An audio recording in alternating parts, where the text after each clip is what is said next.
आप सभी को मेरा नमस्कार, वंदे मातरम।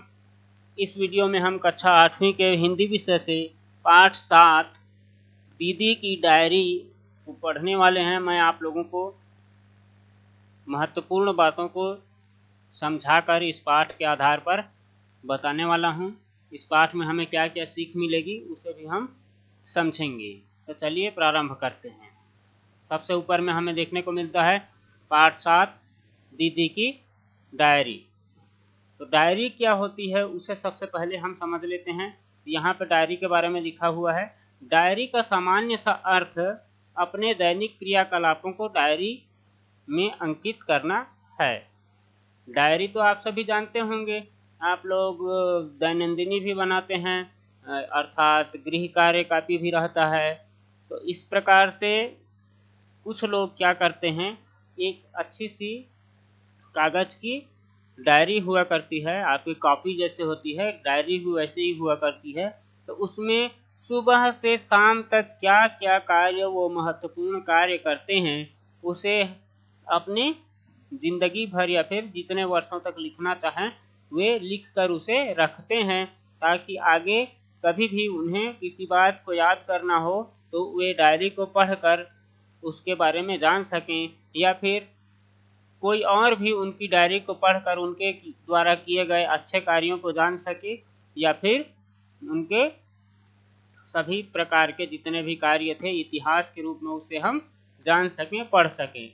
कई महापुरुषों के बारे में हम उनके पूरे जीवन के बारे में इसी के आधार पर भी जान पाते हैं, क्योंकि उन्होंने अपनी डायरियां लिखी हुई थी। उन डायरियों को तथ्यों के आधार पर मानकर हम उनके बारे में जानकारी हासिल करते हैं। तो इसी प्रकार से अगर हम भी डायरी लिखेंगे तो हमारे बारे में भी आगे चलने वाली पीढ़ी या फिर किसी और को हमारे सभी कार्यों के बारे में पता चल सकता है, या फिर हमें भी, हम अगर कभी बाद में अपने पुराने जीवन के बारे में सोचना चाहें या फिर कुछ याद करना चाहें तो उस डायरी को पढ़कर हम पता कर सकते हैं कि हमने पिछले जीवन में क्या किया। डायरी में सभी प्रकार की चीज़ों को लिखा जाता है। ठीक है, तो आगे देखते हैं। डायरी के पढ़ने से उक्त व्यक्ति की सोच समझ, रुचियों, मनोवृत्तियों, उसके परिवेश और संदर्भ का पता चल पाता है। साहित्यकारों और इतिहास प्रसिद्ध व्यक्तित्व की डायरियां अपने उल्लेखनीय विषय वस्तु के कारण इतिहास की महत्वपूर्ण स्रोत और जानकारी के आधार बने हैं। मैंने पहले ही बताया कि इतिहास के रूप में हम डायरियों का उपयोग करके भी पता करते हैं। बड़े बड़े लोगों की डायरियां हम पढ़कर उनके बारे में जानते हैं, पुराने समय में उन्होंने क्या कार्य किए थे इसका पता हमें चलता है। प्रस्तुत पाठ में डायरी साहित्य की अन्य विधाओं की तरह एक विधा है।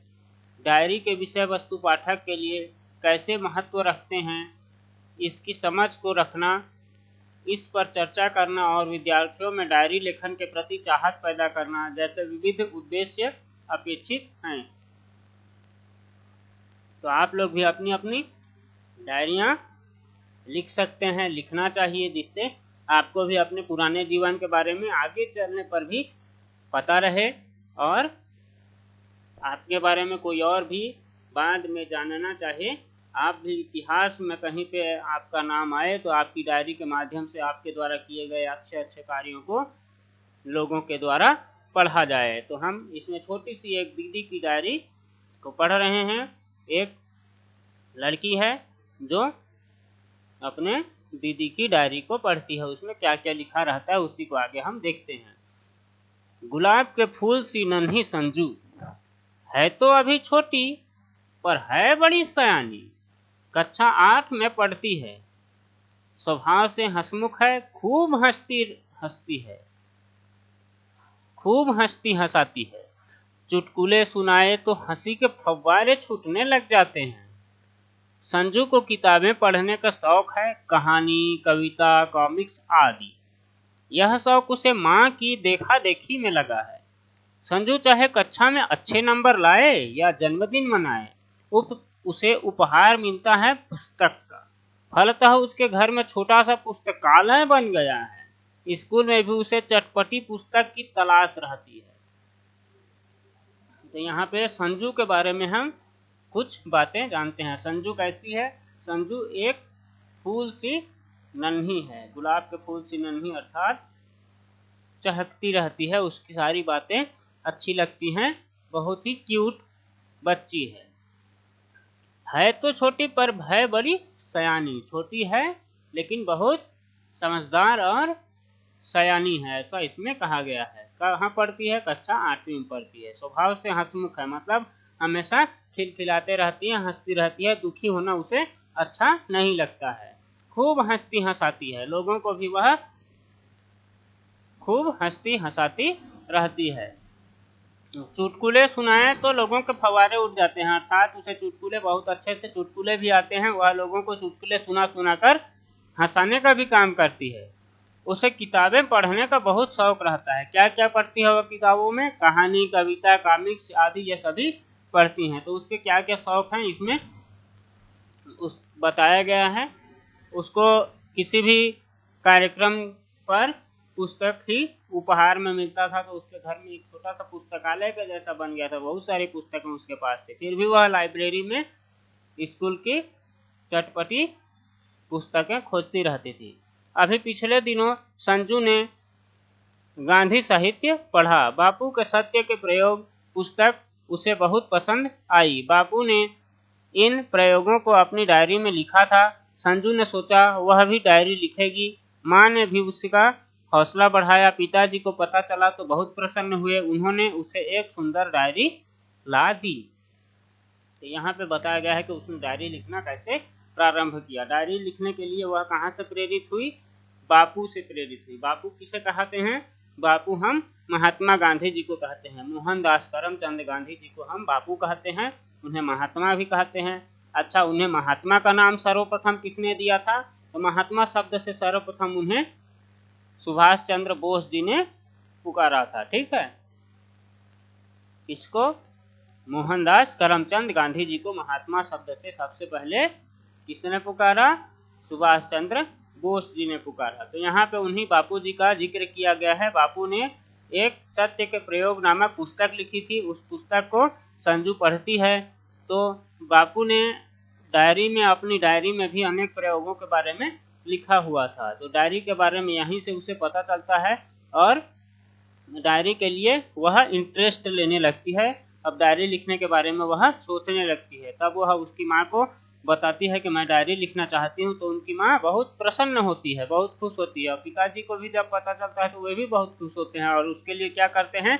एक मस्त सी सुंदर सी एक जबरदस्त डायरी लेकर आते हैं, उसे गिफ्ट में दे देते हैं। तो अब क्या करती है? अब संजू मुश्किल में पड़ गई। वह कैसे शुरू करे? डायरी लिखने के बारे में तो उसने सोच लिया कि मैं डायरी लिखूंगी, लेकिन अब उसे परेशानी होने लगी कि मैं लिखूं तो क्या लिखूं, कहाँ से स्टार्ट करूं।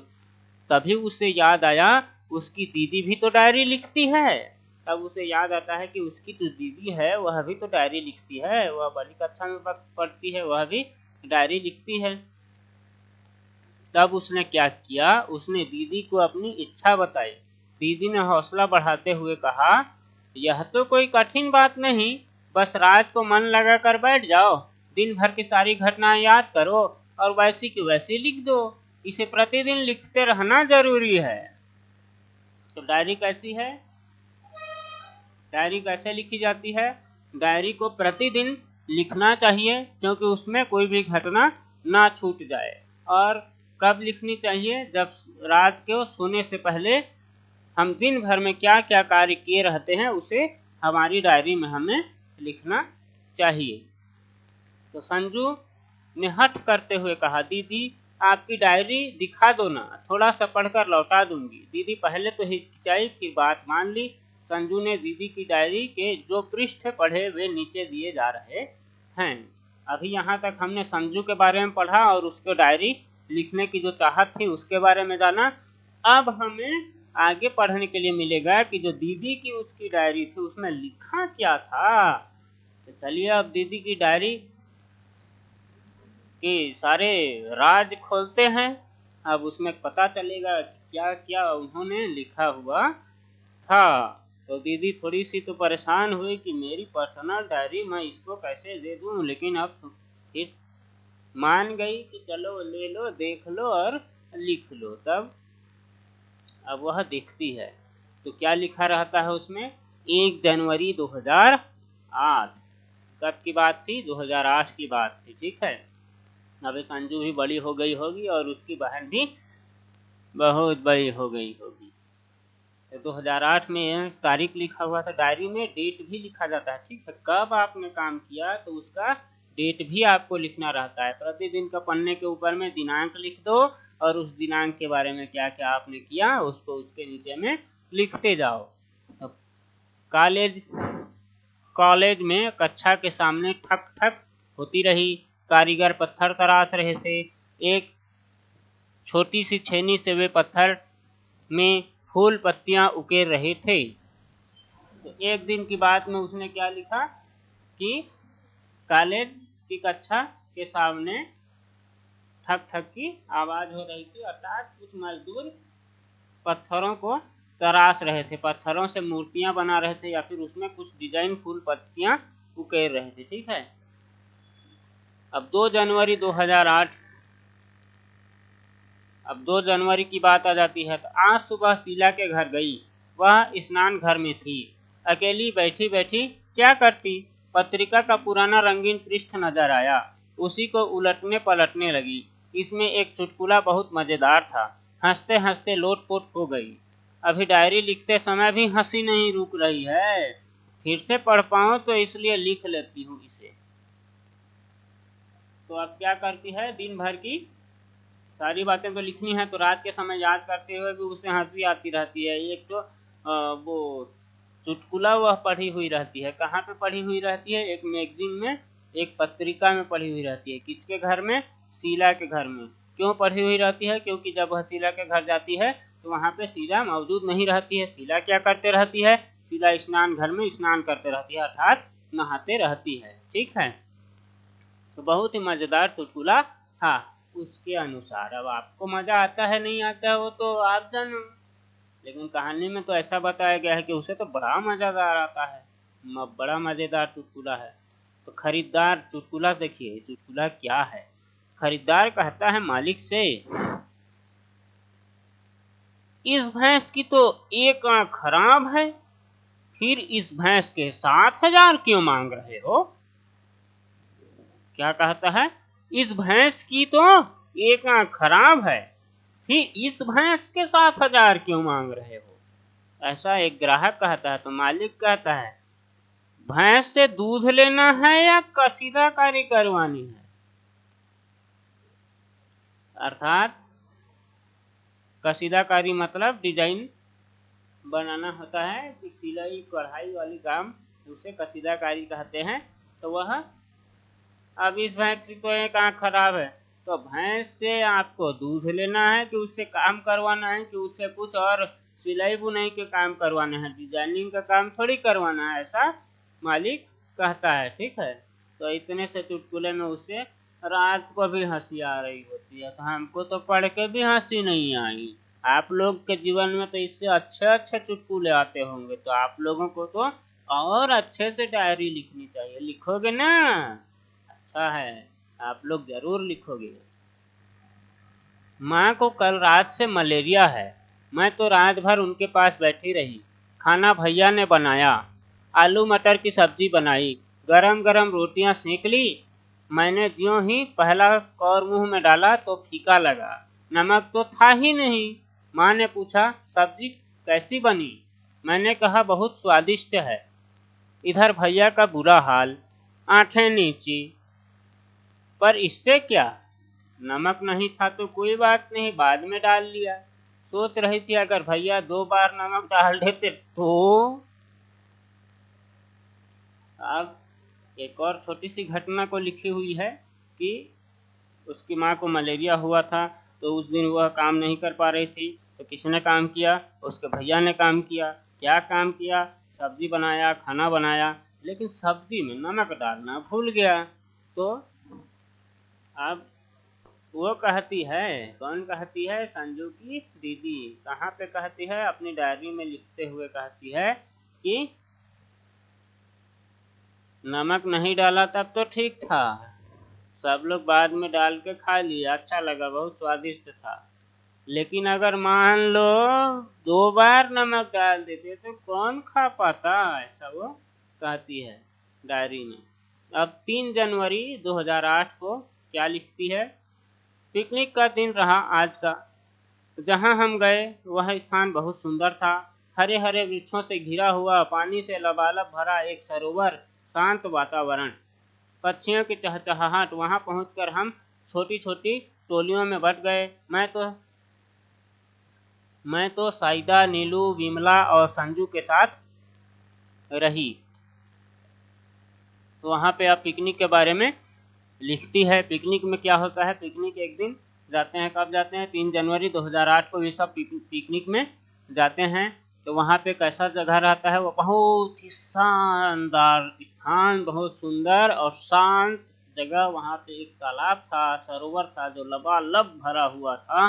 पक्षियों की चहचहाहट भी वहाँ पे सुनाई दे रही थी। छोटी छोटी टोलियों में सभी लोग बच गए। टोलियाँ मतलब ग्रुप, ठीक है। तो छोटे छोटे ग्रुप में 30-40 लोग गए थे, लेकिन 3-3, 4-4 के ग्रुप में सभी लोग बांट गए, ठीक। तो इसने अपने दोस्तों में से किसको किसको चुना अपने ग्रुप के लिए? साइदा, नीलू, विमला और संजू, इनको चुनती है। पहले तो वहाँ हम चारों ओर घूमते रहे, झूलों पर झूले, फिर सरोवर पर गए तो मछलियाँ देखते रहे, डूबती, उतराती, रंग बिरंगी तथा छोटी मछलियाँ। सभी बहन जी ने बुलवा भेजा। अब क्या होता है? वहाँ पे घूमते फिरते रहते हैं, झूले भी झूलते हैं, सरोवर की मछलियाँ भी देखते हैं। सरोवर मतलब तालाब। तालाब में मछलियाँ रहती हैं। कैसी मछलियाँ रहती हैं? रंग बिरंगी भी रहती हैं और छोटी मछलियाँ भी रहती हैं। कभी डूबती थी, कभी ऊपर आती थी। ऐसी मछलियाँ वहाँ पे उन्होंने देखे, बड़ा मजा आया। तो डायरी में क्या चीजें यहाँ पे लिखी जा रही हैं? आप लोगों को डायरी लिखना मुश्किल लग रहा था। आप देखो डायरी में क्या लिखा हुआ रहता है। कुछ भी डायरी में लिख सकते हैं। मतलब दिन भर में आप लोगों ने क्या क्या कार्य किए, उसको आप लोग ज्यों का त्यों डायरी में उतार सकते हैं और बाद में उसे पढ़कर आनंद ले सकते हैं। तो अब सब मैदान में आ इकट्ठा हुए, नरम नरम घास पर बैठ गए। गुनगुनी धूप थी। बारी बारी से हमने गाना गाया। ढोलक बजी तो नाच गाने में रम गए सब। मंजू जो कक्षा में चुपचाप बैठी रहती थी, आज खूब नाची। मैंने भी जादू के खेल दिखाए। खेल में जिसने जो फल चाहा उसे उसी फल की खुशबू सूंघा दी, जो मिठाई मांगी वही चखा दी। कितना आनंद आया, लिख न सकूंगी। मेरे जादू के करिश्मे को देख अंजू तो मचल ही गई।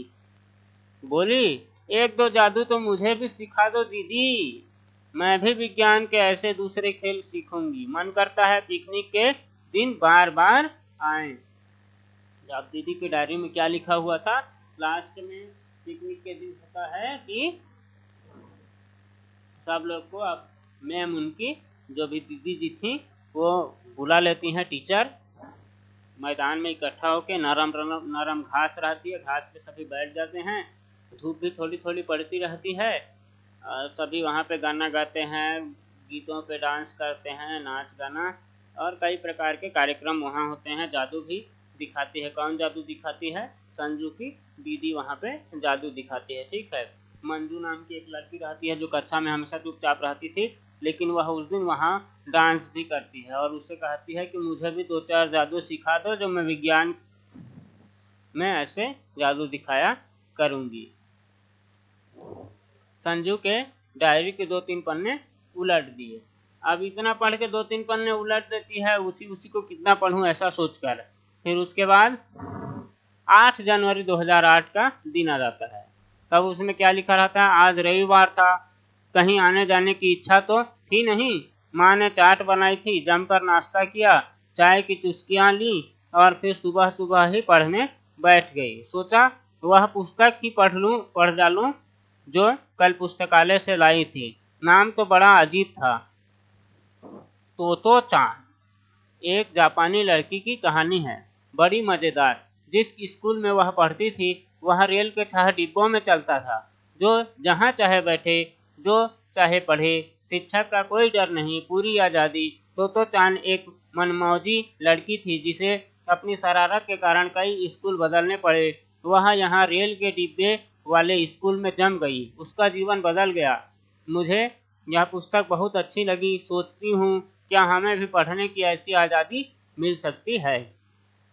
यहाँ पे एक 8 जनवरी को एक पुस्तक पढ़ती है जिसमें तोतो चान नामक एक लड़की की, जापानी लड़की की कहानी रहती है, जो विद्यालयों में कई स्कूल बदलने के बाद भी उसे पढ़ाई में मन नहीं लगते रहता है, लेकिन वह जब रेल के डिब्बे वाले स्कूल में पहुंचती है तो वहां उसका मन लग जाता है। वहां टीचर की कोई बंदिश नहीं, जो चाहे पढ़ो, ऐसा स्कूल रहता है। वहां पे वह ट्रेन चलती हुई भी रहती है, जहां जो भी मन करे चढ़ जाए उसमें और वहां पे पढ़ना स्टार्ट कर दे। तो ऐसे एक स्कूल के बारे में पढ़ती है और एक तोतो चांद नामक लड़की के बारे में पढ़ती है। अगला दिन 9 जनवरी 2008। आज का दिन उदासी में बीता। माँ ने मुझे बार बार टोका, उदासी का कारण जानना चाहा, पर मैं कुछ बोल न पाई। क्या बताऊं? वह मेरी सहेली नीलू है ना, कल से पढ़ने नहीं जाएगी। 1 महीने बाद यह गांव ही छूट जाएगा उससे। उम्र तो मेरी जितनी ही है, पर घर वाले उसके हाथ पीले करके ही दम लेंगे। मुझे मिली तो गले लगाकर रोने लगी। कहती थी, बहन पढ़ने का बेहद मन है, पर क्या करूं, कोई मेरी बात सुनता ही नहीं। यहाँ पे एक व्यंग किया गया है समाज पे कि लड़कियों के थोड़े से बड़े हो जाने पर भी परिवार वाले उनकी जबरदस्ती शादी करवा देते हैं, विवाह करवा देते हैं। इसके ऊपर एक व्यंग किया गया है। लड़कियों को पढ़ने लिखने की छूट नहीं दी जाती थी पहले ज़माने में, तो इसी पर समाज के ऊपर एक व्यंग किया गया है कि लड़कियों के साथ ऐसा नहीं होना चाहिए। लड़कियां भी जितना चाहें उतने उन्हें पढ़ने देना चाहिए, उसके बाद ही उनके साथ किसी प्रकार का मतलब शादी ब्याह की बात करनी चाहिए। तो यहाँ पे उसकी एक दोस्त थी नीलू, जिसकी शादी के लिए हाथ पीले करना मतलब विवाह करना, शादी करना, ठीक है। तो नीलू की शादी के बारे में यहाँ पे लिखा हुआ है। नीलू कक्षा में अव्वल आती थी, खेलने कूदने में भी किसी से कम न थी। एक ही प्रश्न वह रह रह कर मेरे मन में उठ रहा है, क्या लड़कियों को पढ़ने का पूरा अवसर नहीं मिलना चाहिए? दुनिया भर की लड़कियां आज क्या क्या करतब दिखा रही हैं, हम है कि चौके चूल्हे के चक्कर में किसी तरह उबर नहीं पाती। मुझे तो नीलू पर भी गुस्सा आता है। आखिर कब तक अपनी इच्छाओं का गला दबाते रहेगी? मैं तो यह कदापि, मतलब संजू की जो दीदी थी वह पढ़ने लिखने में ज़्यादा ध्यान देने वाली थी। उसे बिल्कुल भी समाज के ऐसे रीति रिवाज पसंद नहीं थे कि लड़कियों की जल्दी शादी कर दी जाए। तो वह कहती है कि नीलू पर भी मुझे गुस्सा आता है, उसने मना क्यों नहीं किया। नीलू कैसी लड़की थी? नीलू पढ़ाई लिखाई में भी बहुत अच्छी थी, अव्वल आती थी, खेलने कूदने में भी अच्छी थी, फिर भी उसकी शादी करवा दी जा रही थी, उसे आगे पढ़ने नहीं दिया जा रहा था। इसके बारे में यहाँ पे लिखा हुआ है। तो क्या लड़कियों को पढ़ने का अवसर नहीं मिलना चाहिए? इस प्रकार के प्रश्न वह कर रही है। क्या लड़कियां केवल चौके चूल्हे करने के लिए हैं? इस प्रकार के सवाल समाज सेवा इसकी डायरी के माध्यम से की गई है। अब 10 जनवरी 2008। स्कूल जाने के लिए समय पर घर से निकली, तपाक से छींक हुई। रिक्शे वाले ने छींका था।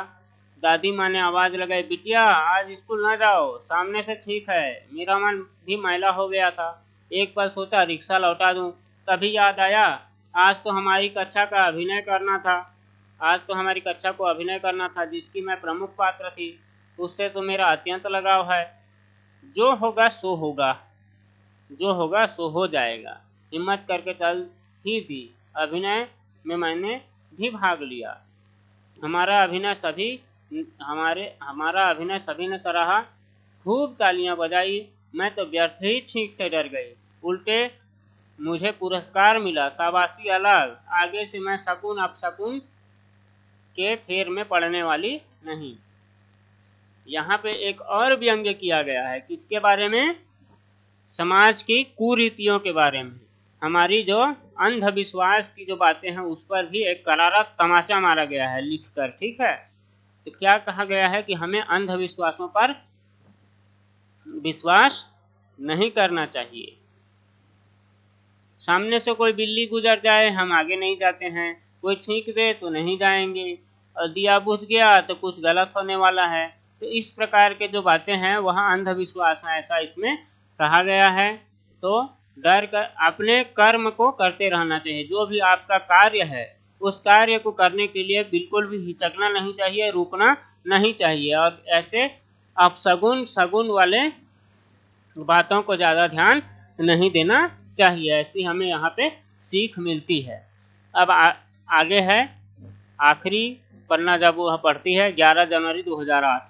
आज कुछ अच्छा नहीं लग रहा है, ना पढ़ाई में मजा आया न खेल में, कोई डांट डपट भी नहीं हुई। कभी कभी सोचती हूँ सब लोग लड़कियों को ही क्यों डांटते हैं।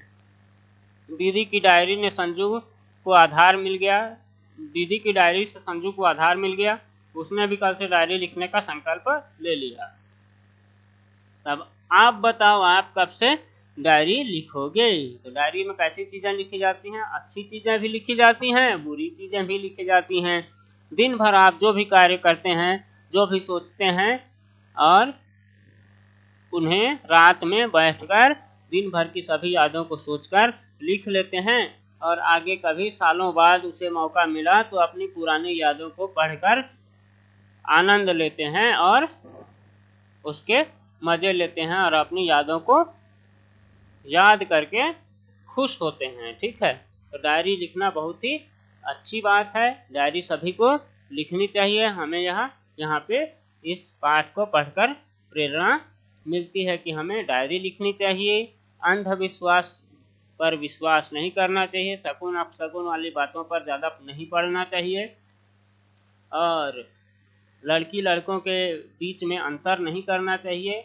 लड़कियों की शादी उनकी बिना मर्जी के जल्दीबाजी में नहीं करनी चाहिए, उन्हें भी पढ़ने का मौका देना चाहिए। उनमें भी बहुत अच्छा आगे बढ़ने की प्रतिभा होती है, उनकी प्रतिभा को हमें नहीं दबाना चाहिए। इस प्रकार की कई सीख हमें मिलती है। और प्रकृति का आनंद भी लेना चाहिए, प्रकृति को नुकसान नहीं पहुंचाना चाहिए।